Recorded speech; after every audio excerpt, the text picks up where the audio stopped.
Welcome back to Time Out with J and G. It's Jay over here and it's G over there. Yo, what is going on, everyone? And today we are back here on a Monday afternoon recording because we wanted to have Game 2 be played before, we did our video. The Celtics are up 2-0, man. How do you feel? Man, I feel pretty good. Not gonna lie, I feel amazing right now. Is this a shock to you, or are you like, yeah, that's kind of what I expected?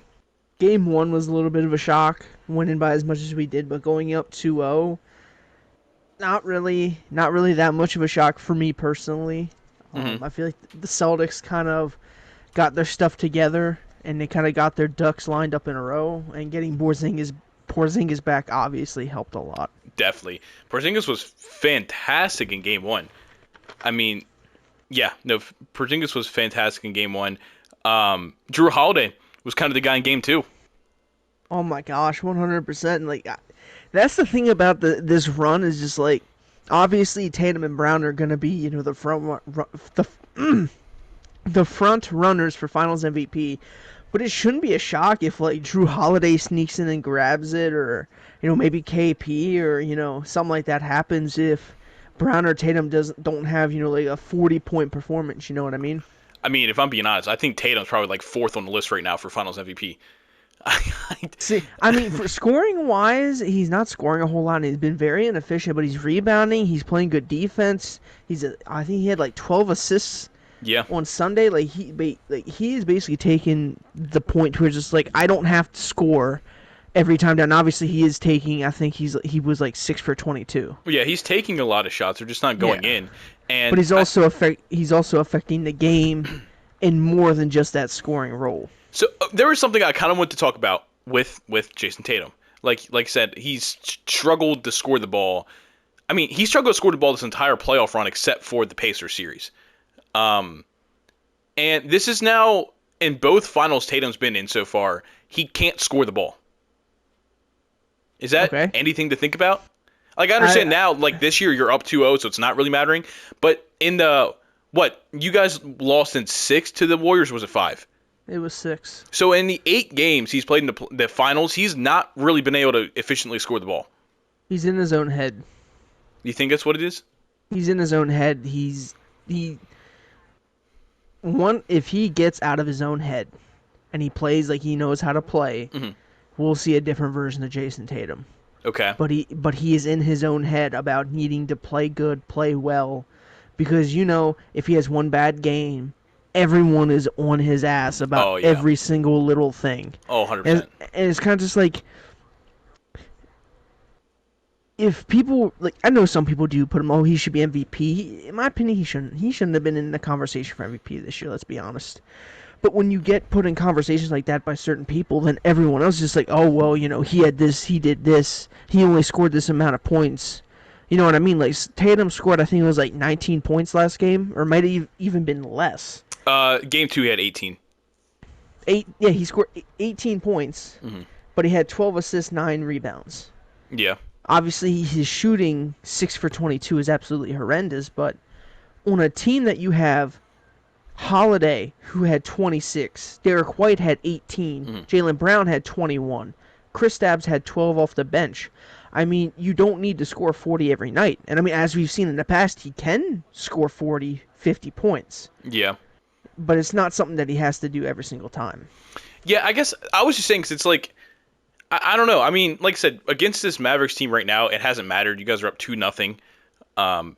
You just kind of walking away with the series right now.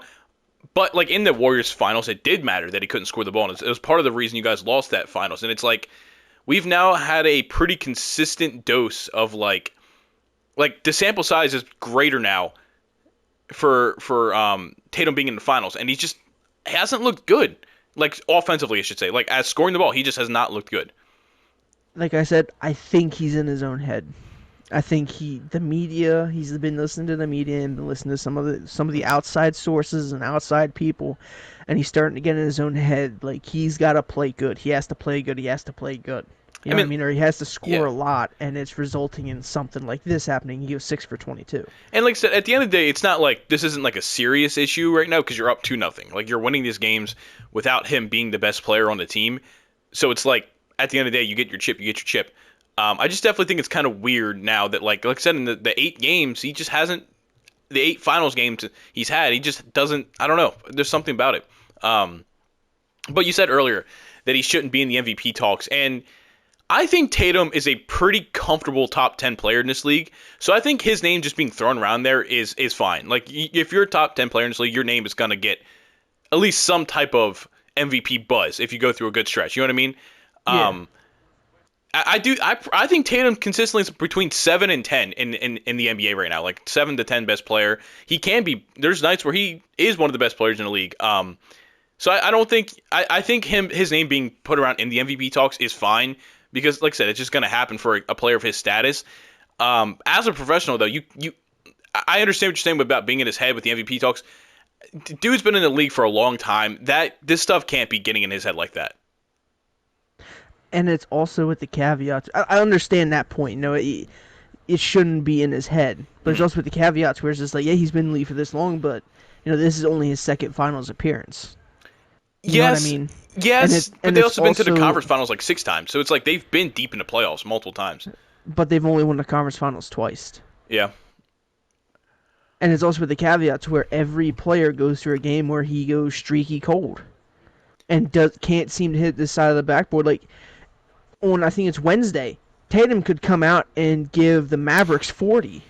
And he's very efficient. He could get a damn near 40-point triple-double and be, hella efficient and go, like 13 for 18, 4 for 6 from 3 and how many free throws or whatever, and be very efficient about it, and then it's gonna flip. The one thing about the NBA and today and just the media today, you'll probably agree with me on this. It's very recency biased. Oh yeah, 100%. If you have one bad game, you get called a bust, or he's not as good as everyone says. But then you turn around the next game and have a 40-point game, and it's like, oh well, he's one of the best in the league, yada yada yada, and I don't know. It's very, very recency biased.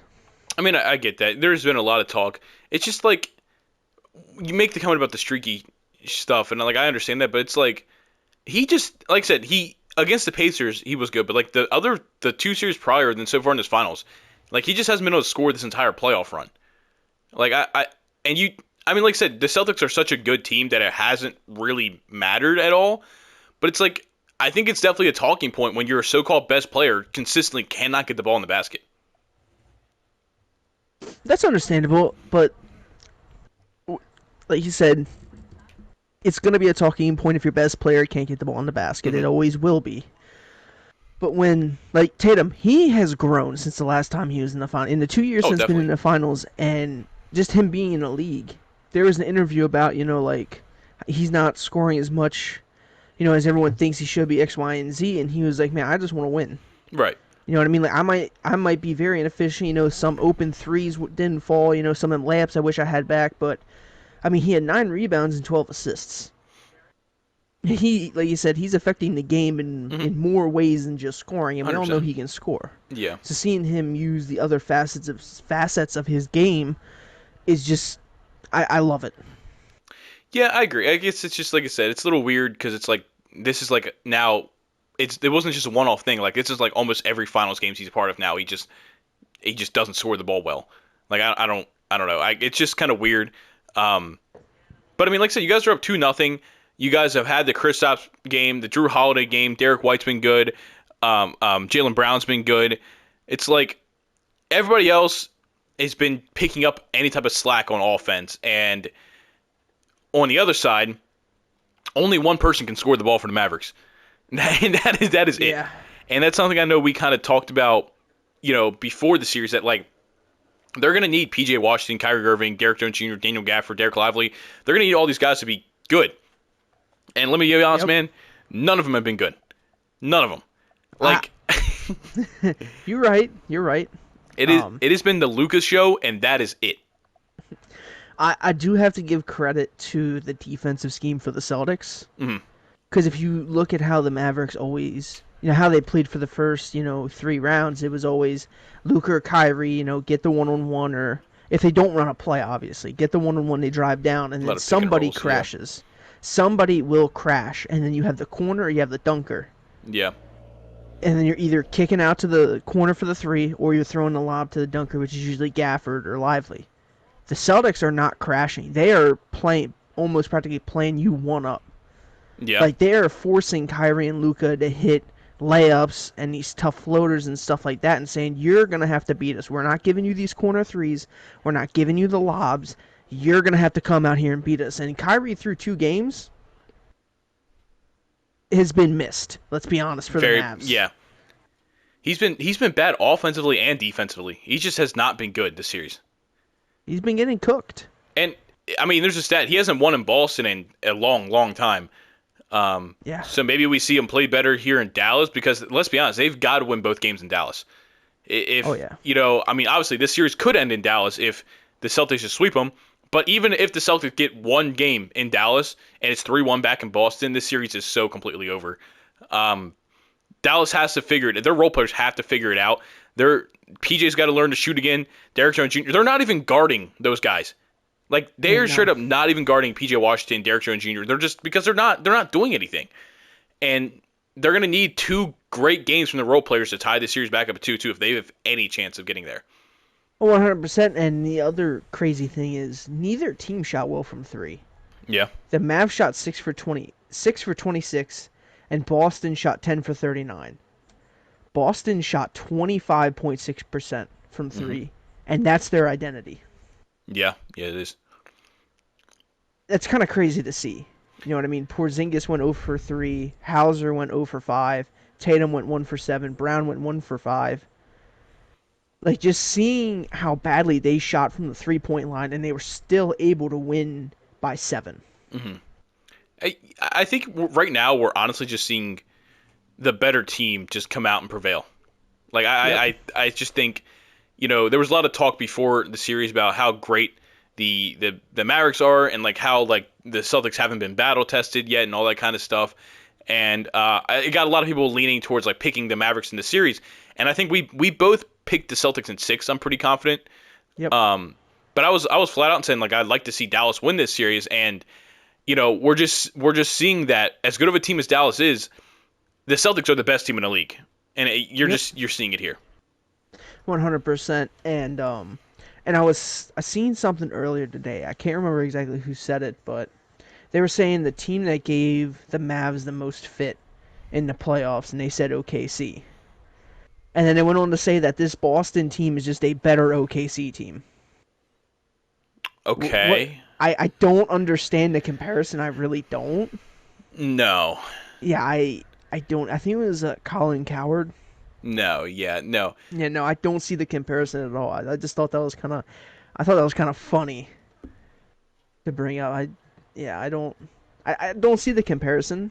I really don't, because Boston is obviously Boston's older, but they have depth through 6, 7, 8 guys that they can confidently put out there. Well, so does OKC, but it's just like, I don't know, their team construction is different. Yeah. Like I don't know. I guess I don't really know what he was going with that. The team construction is just different. I don't like that take at all, honestly. Yeah, neither do I. It was very weird to have heard that.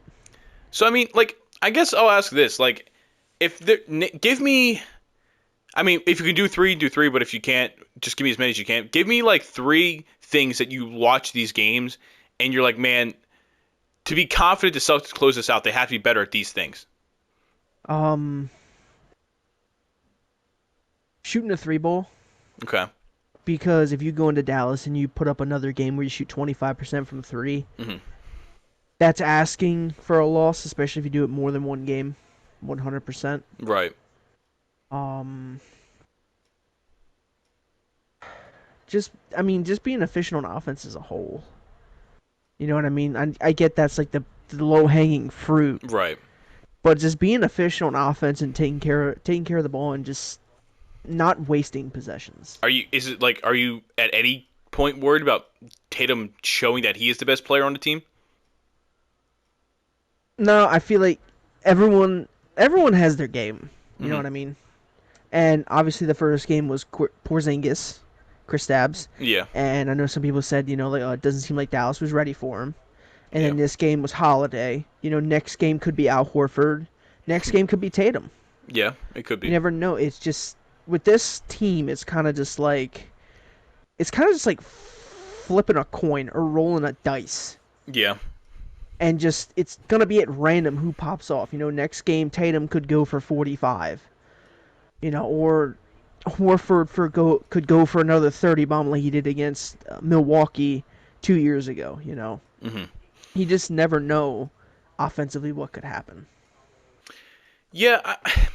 Like I said, you guys are up 2-0 without it. So like I guess Tatum like showing he's the best player on the team maybe isn't that serious of a worry right now. But it's like I don't know. I guess that's what I'm looking to see from this team. Like I'm just looking for Tatum to come out these last couple games, however long the series goes, and just shows like, hey, like, you know, Luka's a top 3 player in this league, but hey, I'm not far from it. Like I am the best player on my team, and I'm gonna come out here and I'm gonna show it.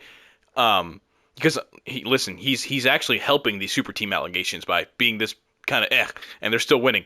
You know, you know what I mean? Well, Like, I mean, by definition, this you could technically quote unquote this is a super team. I mean, you got 5 borderline all stars. yeah, and what 4 of them have made All Star appearances. Yeah, The only one that hasn't is Derek White, and hell, he was getting buzzed this year. yeah. I mean, like everyone wants to say super team. I'm just like I'm fine with calling this a super team. It was constructed through trades and stuff, not really any free agent signings other than like Horford.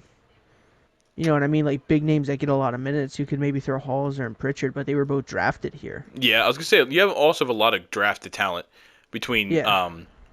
Tatum, Brown. You said Hauser, Pritchard. I feel like there's somebody else I'm completely missing for some reason. There's Jordan Walsh. We brought in Shveel Luke, James Yeah. Springer, Luke Cornett. I think Well, no, O'Shea I'm talking about Brissett. drafted at in Boston. Oh, Jordan Walsh was drafted. Yeah. That's But there's a lot of like I said, there's a lot of homegrown talent. And it seemed like a lot of your top players are. I mean, obviously, like you brought in Drew Holiday, you brought in Kristaps Porzingis, Derek White. yeah. Maybe not as much as that, but like I said, your 2 top players are homegrown talents. So it's like it's a super team, but it was based off of homegrown. Yeah, because I mean, like we traded the pieces we traded away, like Marcus Smart, we traded away to get Kristaps, Yeah, and Marcus Smart was drafted here, and he bled green. yeah, I did. So I mean, like that right there. I mean, we traded away one of our hardest working, for Boston players for Hmm. Porzingis. Yeah, That kind of shows the value for Porzingis right there. yeah, he's been good. Yeah, Yeah, yeah. I mean, like this is not. I shouldn't say this is your a normal super team that got constructed during the offseason or anything like that by free agent signings and stuff like that. But I mean, this still is a super team, just like the Celtics in '08 during that run when they traded for KG and Ray Allen. yeah, That was a super team. yeah. Yeah, I mean, I don't like I. I think super team is kind of like a heavy word to use. Not that it really matters, but I don't know if yeah they're definitely the best team in the league. And you know what I mean, if you want to call them a super yeah. team, then you can call them a super team. I'm not going to argue that they're not. But if you also want to say, I don't think so because of this, and this, I'm going to be like, all right, that's fine too. I don't, you know what I mean? Like I don't feel strongly about it either way enough to argue about it. But Yeah, I mean, like, I've in the past I got defensive about the '08 team. mhm, That team, and they were saying, "Oh, it's a super team." I'm like, "No, not really. This fine." That was a super team. You could classify this as a super team if you want. Super team, best team in the league right now. yeah, At this point, it doesn't really matter because at the end of the day, if they win, a lot of people are going to be upset and calling it a Mickey Mouse title. Which I mean, they can just get mad. You know. they called my team's title a Mickey Mouse title too, so you just kind of Yeah. get used to it. Yeah. I mean, if we really want to get technical, we could technically call the Golden State titles with KD and Mickey Mouse run because they were a super team. You can say the same thing about Denver's run last year because they went against a bunch of like beat up teams, like a bunch of different like low win. You know what I mean? Like they didn't face Yeah. any 50-win teams in the playoff run. So it's like if you look at it back, like I said, we've talked about this before, but you can look back at most NBA finals and be like, well, they actually kind of got there because of this, and that. And it's like you could just find something to talk about with every single finals run. So it's yeah, It's not worth going down the rabbit hole about unless someone really, really, really wants to try and poke the bear about it. yeah, yeah. So looking at let's just like these next 2 games in Dallas. How do you think this? Do you think this ends in Dallas, or how do you think this goes? I think it'll be a gentleman's sweep. Okay. I think it'll be like I forget. I think it was the first title that Golden State won. I think the Cavs got a game and then it ended Yeah. in Golden State. I think it's gonna be the same thing here. Okay. I also think that Boston wants this title to be won in Boston, if that makes sense. Yeah. No, I get that completely. I feel like that's kind of like the whole coming together moment that Right. they want. Now, if it happens that they do sweep them, which I don't think will happen, then it is what it is. We Or take they the or title, they and or then they win in 6 in Dallas. That kind of yeah, thing. You know what I mean? yeah, it just I mean, yeah, I you feel take the win, you take the win. You're not gonna be yeah, upset about the win because it's not in the right stadium. yeah. I mean, it's the finals. You take the win wherever you can get it, and Yeah. if they sweep them and it ends in Dallas, they sweep it and it ends in Dallas. If it comes home to Boston, which probably a lot of Boston fans want, then that's what happens. But I do think it'll probably be a gentleman's sweep. I can, like I said, I think I had to go in 6, and after watching these first 2 games, if it's more the same, yeah, it maybe goes 5 at the max. I'm hoping here in Dallas, we get more from Kyrie, PJ, Derek Lively, like all those role players that help Luka. Um, but yeah, it's not looking good right now, and this Dallas team's had a fantastic run to the finals. You know what I mean? And I just think they ran into a spearhead. And the more I watch this series, like I don't know if it really would have mattered who the Celtics faced. I think the only team that would have maybe gave the Celtics a bit of trouble would have been Denver. Yeah, Denver always plays the Celtics well. Like they're just completely, I don't know, man. They're just the better team. They're the best team in the league, and it's just like I know people were talking about like oh, maybe Minnesota would have had a better chance. Like, no, the way their offense flows, they would have maybe scored 80 points. You know what I mean? The way they Yeah. get their clutch time offenses, depending, and with the defense of the Celtics and stuff like that. It's like then you have Cat's out there trying to guard either Tatum or Brown because you got to switch people around. You know what I mean? It's like it just I don't know, man. I think the Nuggets would have matched up well because you have like Porzingis on like with like Jokic, and you probably put Aaron Gordon on a Jalen Brown, Jason Tatum. Like I think maybe you like that a little bit better, but I'm pretty confident no matter who they face in this finals run, I think the Celtics have it. Yeah, and like you said about the Timberwolves, I mean, Boston held Dallas to 89 points in the first game. Yeah, Yeah, I'm sorry, but unless like Anthony Edwards or Cat goes nuclear, if that game goes the same way, I think Minnesota's scraping 80, maybe. You know what I mean? And that's being maybe a little bit harmful, but that Timberwolves offense is nothing like this Dallas offense. no, it's not. I mean, like I said, and we're seeing it. Lucas just doing everything he can to put up points. And I think game 1 he had 1 assist, and that was like the first time he's had 1 assist since his rookie year. I'm pulling it up right now, but I believe you're right. Because they just like everything else is just shut down, man. They just no matter where Luka found the ball, there just wasn't anything to do. I mean, there's a case that Drew Holiday and Derek White are one of the better backup or one of the better defensive backcourts like of all time. Hmm. I mean, they work well together, man. I think there was that one play where Luka had the ball, and I think Drew Holiday like tipped it. Luka got it back, and then Luka went up, and it got grabbed by Derek White. It's like they're always there together, just making shit happen.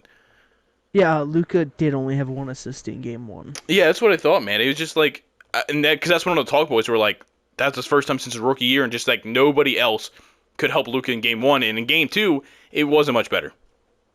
Yeah, no, it's also contributing to that Celtic defense Hmm. and the mentality that we're not going to give you the corner three.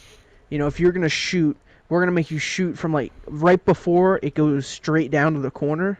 Yeah, We're basically going to make you shoot from basically like low wing to the top of the key. That's where you're going to be shooting your 3 balls for the kickouts, and you're going to have to make them from out there. Because I know Derek Jones Jr. and PJ, they love shooting from the corner. that they do, and that's been the only spot they've kind of guarded them. Like if they get to the corner, they kind of step up the defense, but if it's anything outside that corner, they're just letting them out there. Pretty much. I mean, unless it's Luca. Well, yeah. I mean, Yeah. um, they And they then need they need Kyrie, man. Kyrie is supposed to be the second best player on this team, and like I don't even know if I could tell you who's been the second best player for the Mavericks this series. Like, I don't think anybody's even been good enough to be considered the second best player. No, it's been wild to see Kyrie go from playing, talks of maybe, playoff MVP, basically like that bona fide number two option behind Luka, to now looking at his numbers in game two, he went 7 for 18, 0 for 3 from 3. He had 6 assists, 16 points. Yeah. PJ Washington had more points than he did. Yeah. I think PJ had, what, 17? Yeah, PJ had 17 on 6 for 13 shooting. Yeah. It's for lack of a better term, it's just rough. It is. It is just absolutely rough with them right now, and I think at this point, I mean, Boston has full momentum. I think even if Dallas wins Game 3, I think momentum is still fully in Boston's favor. Yeah, and the way that these games have been going, I don't see Dallas coming back to win the series. Now, granted, we could see another, major comeback like we did back in 2016, but I don't think it's going to happen. I don't think the Mavericks have the horses to be able to do that.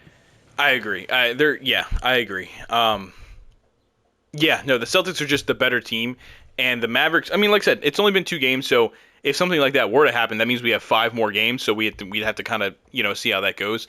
But this Dallas team just looks defeated, man. They just look down and out.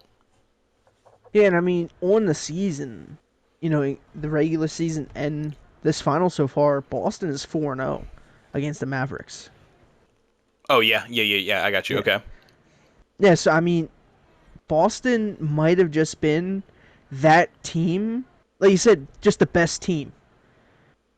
That if anybody actually made it to the finals, maybe besides maybe Denver, that they were pretty much just gonna almost just roll right through anyone. Yeah. Which, I mean, as a Celtics fan, it's nice to see because I want the title. But as a basketball NBA fan in general, it sucks because now we're practically just getting what we got with the fucking Warriors when they had KD. It's just ass blasting. I mean, what is it? Six different finals winners in the past 6 years. Like, as much as this Celtics team has been good, I don't see them becoming a dynasty right now. No, I'm not. But that's what you were saying with. I thought that's what you were saying with the KD Warriors. No, what I meant was just like this playoff run and this finals is similar to like when the Golden State had KD. Like we all knew who was gonna win it. They were gonna go out and take it. You know what I mean? And almost every series Boston has played, it's been a little boring. Yeah. Except for maybe the Indiana series. I was gonna say, the Indiana series definitely, because I mean, even though it was in 5 or 4 games, like 2 or 3 of them, you guys were down double-digit points. So it's like you guys had to come back and fight to win the series or like win the games. Yeah, no, I really hope this isn't a sweep because it would just be, as all the hype it had, for it to just end in 4 would be it would just suck. It would just really suck for everybody but Celtics fans. Pretty much, yeah. I mean, that's why I had to preface. It's like the Celtics fan inside me just wants this to end in 4. Yeah. Be quick, get the title, but the basketball fans is like, I want this to go like 6, because then there's a little bit, like, Dallas is down, like 3-2. Can Dallas, come back and win it? You know what I mean? Mm-hmm. That type of buzz going on. Yeah, I mean, what else do you kind of? It's been kind of rough to talk about. We kind of just mentioned like the Mavericks not getting any help and the Celtics just being the better team. Is there anything you want to kind of like talk about with it? I mean, I know I said this before the finals even started that Luka was going to have to average a 30-point triple-double to have a chance. I mean, he got a 30-point triple-double in Game 2, and he still lost. Yep. So, I mean, like, Luka is going to have to reach deep into his bag to pull something out, especially if Kyrie continues this inefficient play. Now, granted, you could attribute it to the Kyrie sucks chants that were deafening. I don't think that had anything to do with it. I don't think that had anything to do with it. Dude, but it was loud. Like, I get that. I watched, but it just, I don't know. Anytime he went to the line or went to check in, it was just there. You couldn't avoid it. Yeah, these guys, Kyrie's been in the league for, 12 years now? I don't think stuff like that really bothers him anymore.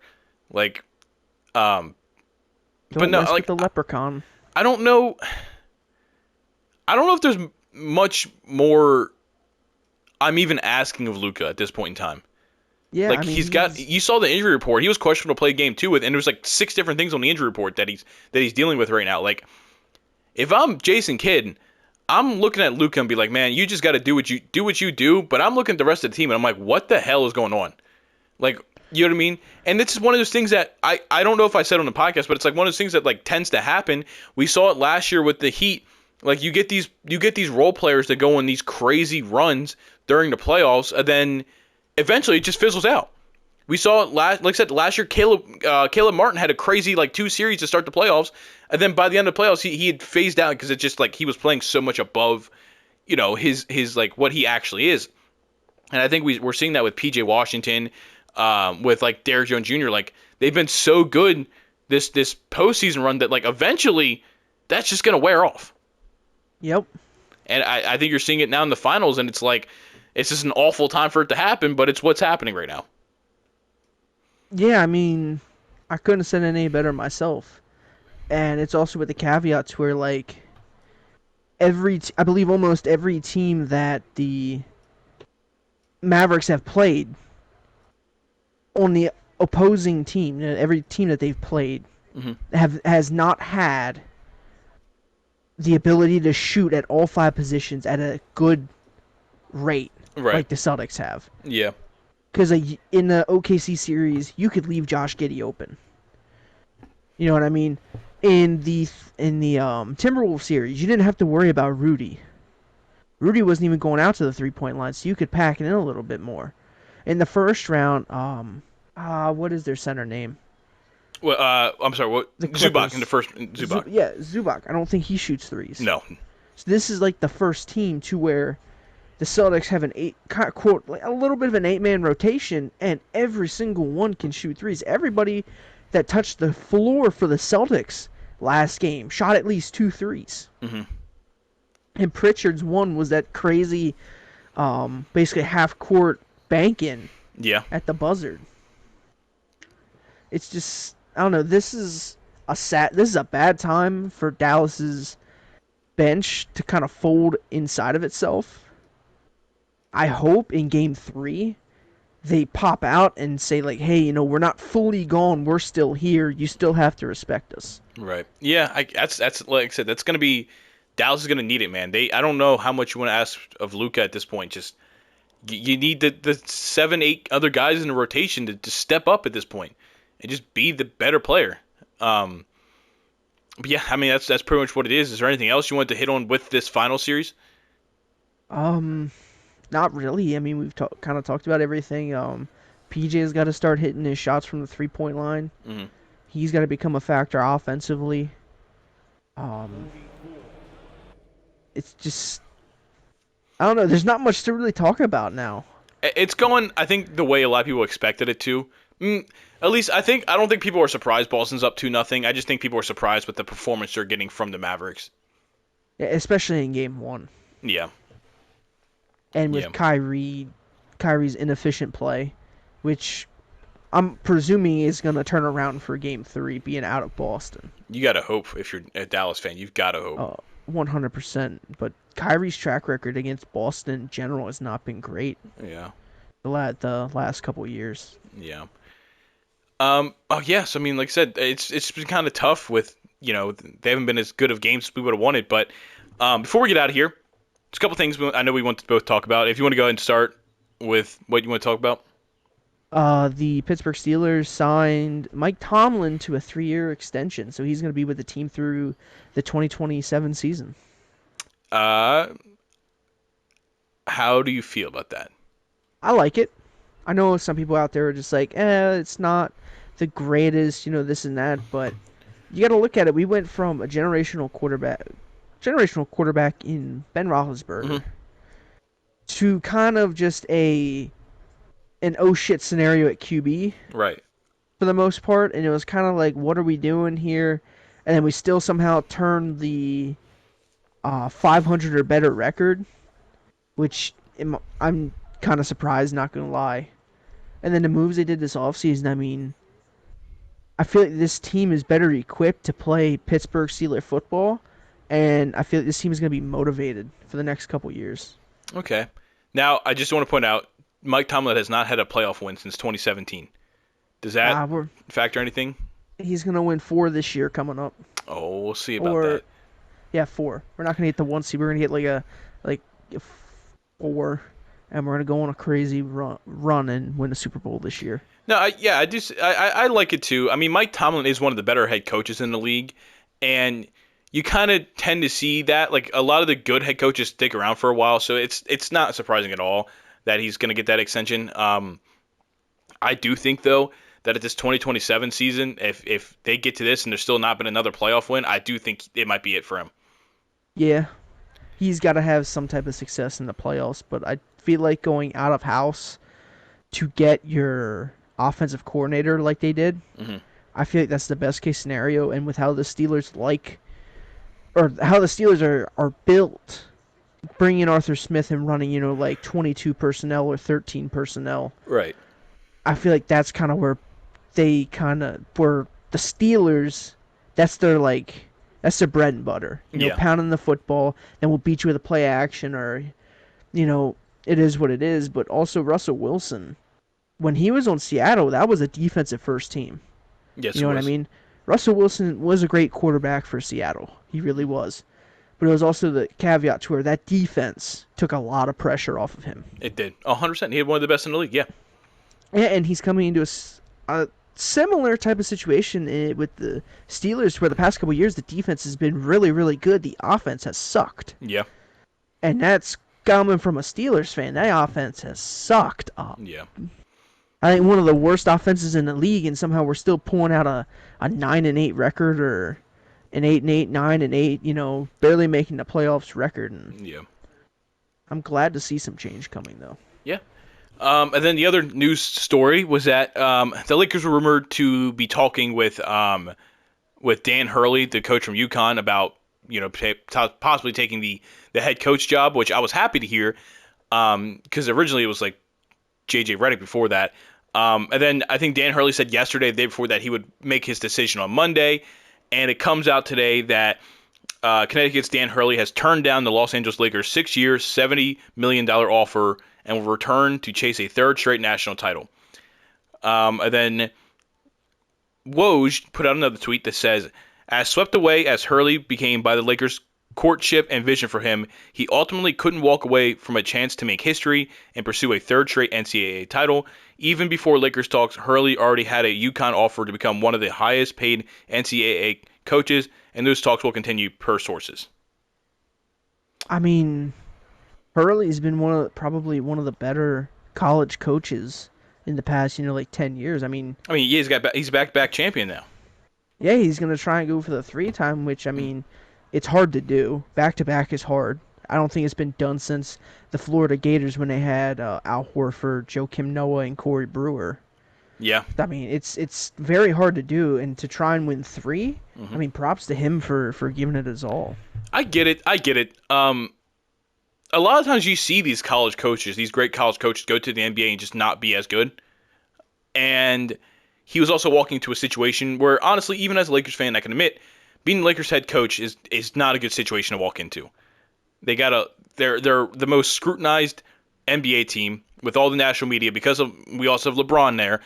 And we've seen, in as much as I love LeBron, we've seen in his entire career, his coaches have very short leashes. Yes. Just since he's been to LA in the 4 or 5 seasons, they had Frank Vogel, Darvin Ham, and now they're gonna have a new coach. That's the kind of stuff that does not, bringing in these constant new head coaches is not a recipe to win. Didn't they have Luke Walton? That was maybe that was the first year, but I know Luke Walton was there with like the Lonzo, Brandon Ingram, that kind of team. But he might have been gone by the time LeBron got there, or maybe it just was that first year. But I don't know. I understand why. I understand why he didn't want to do it. It does suck for us because now I think it said the top 2 options are JJ Redick again, and then James Borrego, the former Hornets coach from a couple years ago. Let's be honest. Whoever's the Lakers coach isn't really going to be much more than a figurehead on the team. And I Yeah, also think no. Dan Hurley knew that as well, and it's kind of probably part of the reason he said no. I don't know what we're gonna do, man. It's gonna be rough. Yeah, I was gonna say, like, who do you think they should go after? I mean, I know the whole speculation about JJ Redick's there, but who do you want to be the next I don't coach? even care at this point. I would rather be James Borrego than JJ Redick just because of the fact that like I one JJ Redick would be a rookie head coach, and that's not and just like Darvin Ham was. They're both rookie head coach, and that's just not the spot that the Lakers are in right now. They're not in the they're not they're not looking for a rookie head coach. They're looking for a guy that can get in there and can get them to win, which is what Dan Hurley is supposed to be. Obviously, that was on the college level and not the NBA level. But then it's like the other guy is James Borrego, who did not have any like does not it's not a good coach either. So it's like I don't really know, man. I really don't know. The ideal coach for the Lakers, and correct me if I'm wrong, is a hardened veteran coach that doesn't take shit. That's what we need, but that's the exact opposite of what we're gonna get. Yeah, it's hard to get and keep a coach when you're the Lakers and you have LeBron, like you said. You basically have one foot out the door as soon as you step in. Yeah. Because Yeah. as soon as one bad thing happens or the season doesn't go like it should, they're just ready to ship you off and bring in somebody new. And that's also just the difference between the college and the NBA. Like these most of these college programs that have these legendary head coaches, the colleges back the coaches. They're like, "No, this is our coach. This is what we're doing." And they make the players work for it. The NBA is the Yep. complete opposite. Hurley could come in, and I'm just using LeBron because we're talking about the Lakers. And I'm not saying he'd actually do this, but I'm just using it for like the reference point. Yeah. Like, or no, I don't even want to do that. I don't even want to do that. Let's pretend me and you were on the Lakers. Okay. Dan Hurley comes in. You're the superstar. You're one of the best players in the league, and I'm like a role player, right? All right. We both show. On Monday morning, I show up to practice 5 minutes late. Of course, Hurley's going to come at me and be like, man, like you're supposed to be here 5 minutes ago. You got to be here on time, blah, blah, blah. And I'm like, yeah, you're right, coach. My bad, my bad, my bad. On Tuesday, you as a superstar come in 5 minutes late. He comes up to you because he's a college coach. Levi, man, you got to be here on time. You can't be 5 minutes late. Treats you the exact same way that he treated me. Yeah. But because you're an NBA superstar, you're going to be like, nah, man, nah. Like, I'm not listening to that. You're going to go to the front office and you're going to be like, this guy just chewed me out for this. And they're going to be like, oh, okay, yep, the coach is gone. You know what I mean? Like, that's the complete difference between the college and the NBA. The NBA is way more player-driven, and these teams back the players way more than they do the coaches. And a few teams back coaches over players, and you're looking at, like, the Heat with Spoelstra and the Spurs with Popovich. Yeah, those are about the only two that have long tenured head coaches. You can maybe throw in Golden State, but they haven't really had that. With Kerr, yeah. Yeah, and those are pretty much like the only three. And even that, like, Kerr's a fine head coach, but he's just not on the level of a Popovich and a Eric Spoelstra. Like, Oh, 100%. I'm not gonna sit up here and be like, oh, Kerr was carried to all of his titles, blah blah blah. But he was also blessed to have one of the best point guards, if not the best point guard of all time, one of the best defenders of all time in Draymond Green, one of the best catch and shoot or just shooters in general of all time in Klay Thompson, also in Steph Curry, also being one of the best point guards of all time. Yep. And then they fucking showed up and got another one of the best players of all time in Kevin Durant. Yeah. It's like it's hard to judge how good of a coach Steve Kerr is because for most of his tenure he's had really good players. Oh, 100%. 100%. But I also, in the same sentence, I can't be like, oh well, like I can't say he's a bad coach because they did win these titles. You know what I mean? Like it's hard to really say either way. Yeah, it's very, like you said, it's very hard to say. And I mean, he was also on a team. He was on both. I believe he was on both teams that broke the record. One Yeah, as a he was player on the and then Bulls one teams. as a coach. Yep. Yeah. So I mean, like, he's been there. He's been through a lot as a player, and he brought that knowledge to be a coach. Mm-hmm. And also, like, because let's be honest, that Warriors team when they first made it was young. That 2015, yep. The 2015, Yeah. the first title run, they were definitely one of those teams that was like, oh shit, like look at these guys. Like the 2015 Warriors team was a team you could root for. You're like, Yeah. you know what I mean? The Harrison Barnes, I think maybe Andrew Bogut was on those teams. It's like Sean Livingston. Yeah, yeah, it's like this is like a new team coming out of, I don't want to say coming out of nowhere, but because they had the We Believe a couple years before, but like oh man, this is a new team, this is a good team. We just got out of the Heatles era with LeBron and the Heat and the Spurs and all that kind of stuff. So it was cool. It was cool to root for them the first year, and then the second year to go 73-9, and you see LeBron come back from 3-1, and you're like, hey man, it's great to witness. And then they go get Kevin Durant, and you're like, oh fuck this team. Oh, Yeah. you know what I mean? It's like they just went through the Warriors went through a whole circle, and I mean, honestly, after was that the 2019 season where like Curry and Draymond and Clay all missed a bunch of time, or no, those what season was it where like because it was after the finals, it was after they lost to the Raptors in the finals, so it would have been like That 2020, was 2021 because that was the 2019 finals. Um, yeah. so it was either 2020, 2021 was the year where like Curry broke his hand. Draymond missed most of the season. I think that was Clay missed that entire season because he had this Achilles injury, and like I think that was the year that they were one of the worst teams in the league, and they got James Wiseman with the second pick, something and like that. and it's like I honestly thought they were gonna fire Steve Kerr after that. Like, all right, man, you were here for all the finals runs. We just sucked. Let's just bring in somebody new. But they stuck with him, and you know what? Yeah. 2 years later, they ended up winning the finals again. Don't remind me, but yeah. Yeah, yeah. But yeah, I mean, Kerr's been through it. hmm Props to him for being able to deal with all the injuries that the team was given and to come back out on top and win another title. I mean, let's be honest.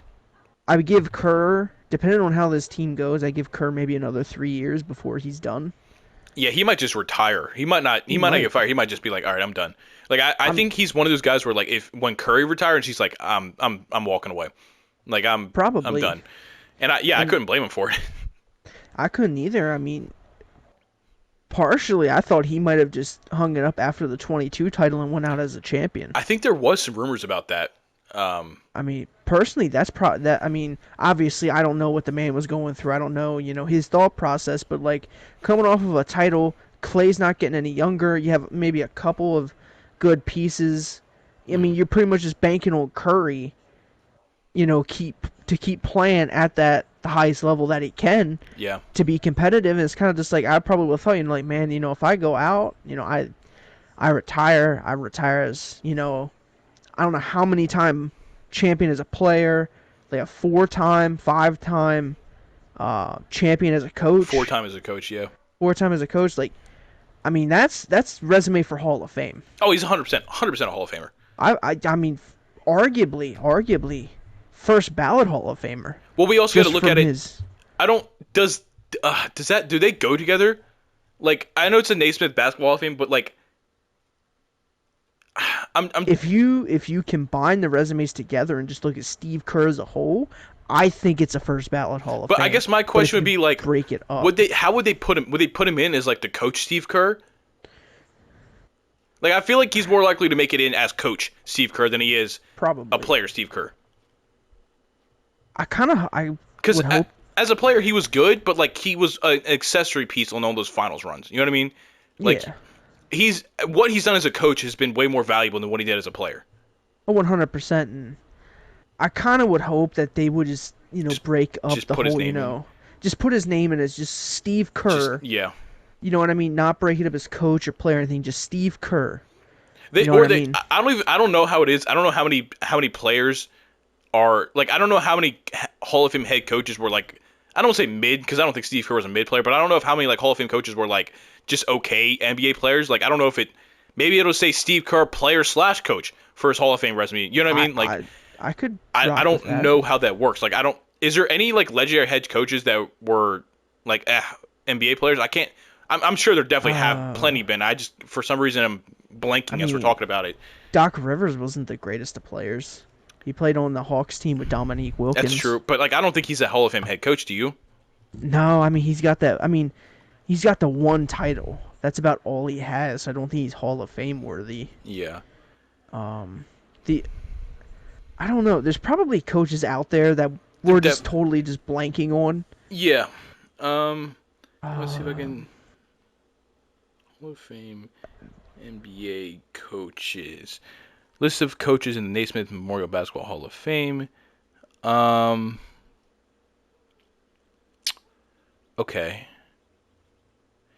Okay. Well, here John Wooden inducted as a player in 1960 and as a coach in 1973. The first person so inducted. So John Wooden was the first player inducted as a player and a coach, but they were separate. He was inducted as a Okay. player in 1960, then a coach in 1973. So they'll probably just for Steve Kerr, it'll probably just be like Steve Kerr coach. They'll probably just take Yeah, his coaching Hall of Fame resume, probably. and just kind of like as like people will know who he is as a player, but they're like, oh yeah, he's a Hall of Fame coach. Yeah, I could see that. I could see that. Um, but yeah, I mean, is there anything else you kind of want to talk on? We got through the finals, talked about the non-signing of Dan Hurley to the Lakers and the Mike Tomlin extension. I mean, old man Mercedes Lewis is Yeah, re-signing with he the did. Bears for his 19th Yeah, season. 19th season, man. I think he broke.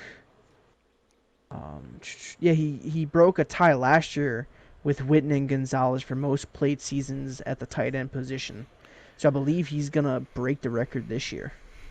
That's hey, good for him, man. If he can still play, why not? He's gonna get Hey, Caleb Williams.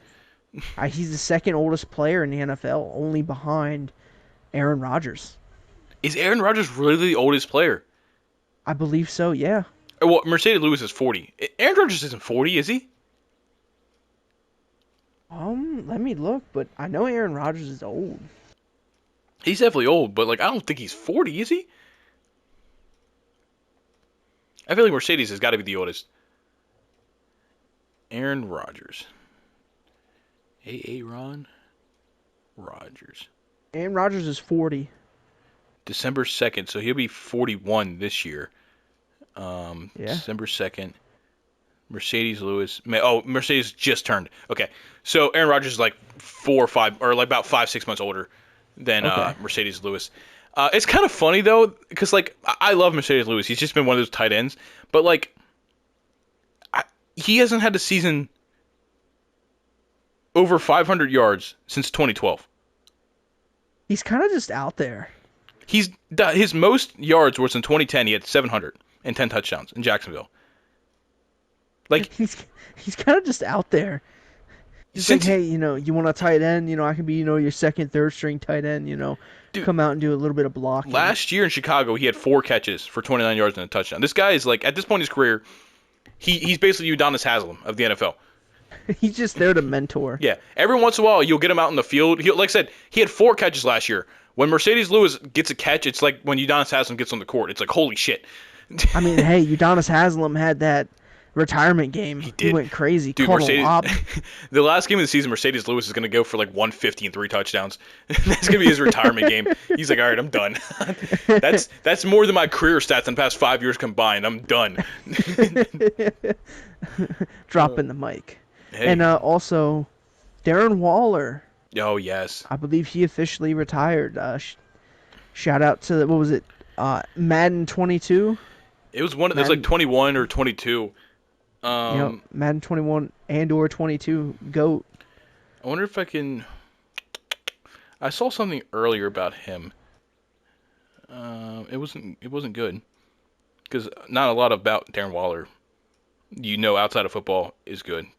um, Yeah, um, yeah, not the greatest of news coming out from him. So, but where? hey, back in Madden 22, man, he was built different.